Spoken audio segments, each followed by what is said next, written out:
Hari ini, pemerintah Republik Indonesia yang saya pimpin menerbitkan peraturan pemerintah tentang tata kelola ekspor komoditas sumber daya alam. Penerbitan peraturan pemerintah ini adalah langkah strategis untuk memperkuat tata kelola ekspor komoditas sumber daya alam kita. Penjualan semua hasil sumber daya alam kita mulai dengan minyak kelapa sawit, batu bara, dan paduan besi, ferroalloys. Kita wajibkan harus dilakukan penjualannya melalui BUMN yang ditunjuk oleh pemerintah Republik Indonesia sebagai pengekspor tunggal. Dalam artian hasil dari setiap penjualan ekspor akan diteruskan oleh BUMN yang ditunjuk oleh pemerintah kepada pelaku usaha pengelola kegiatan tersebut. Ini bisa dikatakan sebagai marketing facility. Tujuan utama kebijakan ini adalah memperkuat pengawasan dan monitoring serta memberantas praktek kurang bayar, under invoicing, praktek pemindahan harga, transfer pricing, dan pelarian devisa hasil ekspor. Saudara-saudara sekalian, kebijakan ini akan optimalkan penerimaan pajak dan penerimaan negara atas pengelolaan dan penjualan sumber daya alam kita. Dengan kebijakan ini, kita berharap bahwa penerimaan kita bisa seperti Meksiko, seperti Filipina, seperti negara-negara tetangga kita.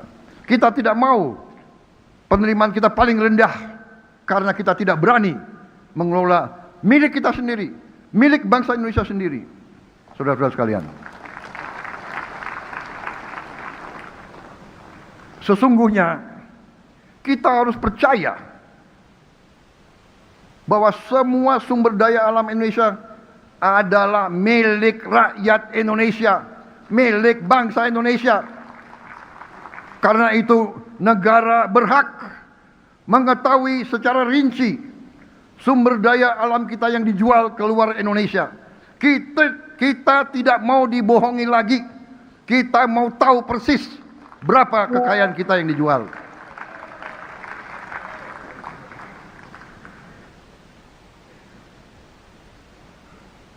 Saya percaya dan yakin setiap warga negara, apalagi pemimpin-pemimpin seperti yang ada di majelis ini, saya percaya setiap pemimpin yang punya akal sehat, yang punya kecerdasan, yang punya hati nurani, yang punya rasa cinta tanah air, saya yakin dan percaya tidak akan mengizinkan kekayaan alam kita terus dikelola tanpa pengawasan, tanpa kendali. Sudah terlalu lama, saudara-saudara sekalian. Kebijakan ini telah banyak dijalankan oleh negara-negara lain yang benar-benar menguasai kekayaan sumber daya alam mereka. Kita harus lihat dan belajar dari Saudi Arabia, dari Qatar, dari Rusia, dari Aljazair, dari Kuwait, dari Maroko, dari Ghana, bahkan dari tetangga kita, Malaysia dan Vietnam. Kita tidak boleh naif, kita tidak boleh lugu, kita tidak boleh tidak menggunakan akal sehat kita. Kita harus belajar dari negara-negara seperti ini. Mereka telah mampu mengelola kekayaan sumber daya alam mereka untuk kepentingan rakyat mereka.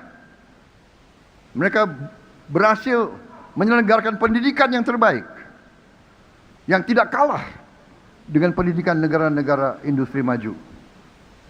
Mereka punya layanan kesehatan juga yang baik, infrastruktur yang modern, sovereign wealth fund kelas dunia. Kita tidak boleh malu belajar dari negara-negara yang sudah lama mampu memanfaatkan sumber daya alam mereka untuk sebesar-besarnya kemakmuran rakyat mereka. Karena itu saya tegaskan, apa yang dilakukan oleh pemerintah Indonesia hari ini bukan kebijakan yang aneh-aneh, bukan kebijakan luar biasa. Ini adalah praktek yang sudah dilakukan banyak negara. Ini adalah kebijakan akal sehat. Sumber daya alam milik kita. Kita yang harus menentukan kemana sumber alam ini dijual. Kita harus menentukan berapa harga yang layak. Kita tidak mau selalu menjadi korban dan selalu harus terima perlakuan tidak adil terhadap bangsa kita. Cukup sudah, saya katakan di sini. Indonesia sekarang berdiri di atas kaki kita sendiri. Sejalan dengan itu, pemerintah yang saya pimpin juga hari ini memperkuat kebijakan devisa hasil ekspor melalui peraturan pemerintah devisa hasil ekspor dari kegiatan pengusahaan, pengelolaan, dan pengolahan sumber daya alam. Kebijakan ini bertujuan untuk memastikan kontribusi pelaku usaha sektor sumber daya alam dapat dioptimalkan, sekali lagi, guna sebesar-besar kemakmuran rakyat.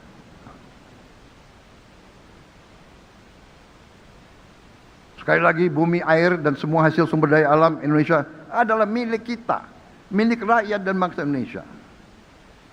Dalam usaha kita memperbaiki kelemahan-kelemahan dalam sistem tata kelola kita, saya minta saudara-saudara sekalian untuk tidak berkesimpulan bahwa Indonesia tidak perlu suatu perekonomian di mana sektor swasta memainkan peran yang besar. Justru kita perlu sektor swasta. Kita perlu mendukung peran sektor swasta. Kita butuh sektor swasta yang dinamis. Kita perlu pengusaha-pengusaha yang penuh dengan inovasi, penuh dengan inisiatif, penuh dengan inovasi dan yang memiliki kemampuan manajerial yang baik dan handal.